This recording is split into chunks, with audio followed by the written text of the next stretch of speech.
Well, one thing is for sure, we have four teams remaining in IPL 2021. And SRH versus MI was the first game that we want to review on cricket.com in terms of our chat with Brian Lara, because one thing is also certain. There were records galore. You can bet that. Yes, Brian Lara, we of course are going to be dissecting two games. RCB will come on in a little bit time because, of course, that makes me very happy. But SRH versus Mumbai Indians, just glancing from the other eye, there was a lot of runs, it seemed. Yeah, a lot of runs. Two teams playing with total freedom. Obviously, Mumbai Indians had an equation where it was almost impossible, but they gave it a good go. But it's great to see some Indian players, international players, getting some runs just before the World Cup. I'm sure they're going to be happy about that. But interesting match. We were obviously a double header starting at the same time. It was difficult to keep abreast of everything that was happening, but a lot of runs scored. I think over 400 runs scored in the 40 overs played. So that is pretty entertaining. Yeah, I mean, there were lots of stats and records and milestones. I'm going to shout out three stats. You can tell me which one do you like the best by the looks of it. The first stat is Mumbai Indians recording their highest ever IPL score, 235, which is quite something. The second stat, Mohammad Nabi taking 5 catches, which is a record in the IPL, most by an outfielder, which is also something. And the third one, Ishan Kishan becomes only the third batsman in IPL history to hit a 50 within the power play. The other two being Sanat Jayasuriya in 2008 and Lendl Simmons in 2014. Now that's some numbers to digest. Talk to me about which stat you like the most. Which stat I liked the most, or which was, surprising, was the way how Mumbai Indians went about posting their highest total in the IPL. I mean, where was 3/4 or 75% of that effort in previous matches would have seen them still in the tournament. So they moved from abysmal to outstanding. And, it's worrying because if it takes that freedom of, we have to perform a miracle, just go out and play, enjoy the game, as the captain said before at the toss, we're just going to enjoy the game, have fun, and see what happens.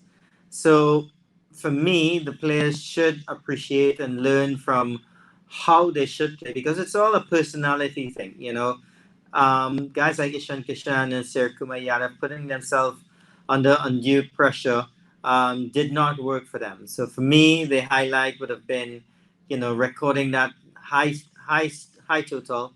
And I mean, IPL is only 6 months away, 6-7 months away. So I believe they will take this into the next IPL, similar to like how CSK finished 2020 IPL with 3 or so wins after they found out that they had no more chances. So let's see how Mumbai Indians build from here.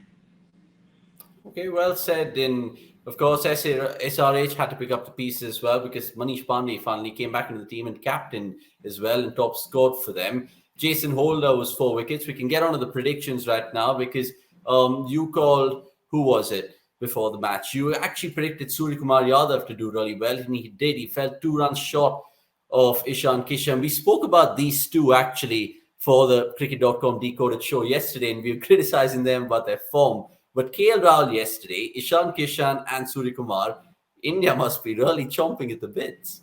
Yeah, I think the timing was perfect. They're going to appreciate the fact that they got some runs. Suryakumar Yadav is going to sort of shrug off the IPL and sort of look forward to the World Cup. I think it may be his first World Cup, and I'm sure that if he gets the opportunity to play in the middle, he'd want to take some of that form that he had tonight into the game. Not just into the game, but into the entire World Cup. Yeah, into the tournament, because let's see how it really assembles in terms of the Indian batting lineup over there. Finally, just end on this game, because there was really not much to talk about in terms of predictions, because just 1-1 in terms of you and the robot. What I want to ask you about is SRH. I mean, we've touched upon them in previous shows. Jason Holder is a man that you mentioned on air as well, that they can perhaps or build their team around, because he's a leader, bats, bowls, does pretty much everything. What can they kind of salvage from this season? The one thing. Well, it's tough to pinpoint, any great positives. I mean, you look at the international players. I think Rashid Khan was not his best. Kane Williamson, of course, you know, they lost the services of Bairstow. Jason Roy came in for David Warner. So I'm not sure if they gained much on that front. Yes, Jason Holder is a little bit of a shining light in what has happened in a disastrous season for them. Um, is he a out and out T20 player? I'm not 100% sure, but you could sort of have him around and sort of try to build a unit around him. Yes, but they had a very bad year, and I think not just on the field. I'm almost sure that the management should take some responsibility for what has happened, because they just did not play to the best of their ability. Manish Pandey leading the team uh, today. I don't know if that's a good choice for the future. I am someone in total favor of a good local player leading your franchise, because sometimes you have an international player. You got 4 selections in a final 11, and you're carrying a captain, an international captain. I'm not going to call, there's a team that's doing it. I'm not going to call their names, but yeah. So, let's see what they do. There's a big auction coming up. I think SRH will have to do a lot of shaking up to sort of get the right group moving forward to contend again. Yep, and it's well documented that you like 3 youngsters in particular. Samad, Garg, and Umran Malik is the recent one that you definitely like. But let's, of course, end this SRH MI review by giving you the answer to the fan goodie bag question we asked in the preview. We asked you which batsman will score the most amount of boundaries. That's the viewers that is watching this. And Brian actually went for the right answer eventually. He called Surya Kumar Yadav. It was Surya Kumar Yadav. So probably we'll give Brian a goodie bag along with the fans who got it. So stay Thank tuned you. to that. Yeah, so soon. Expect that.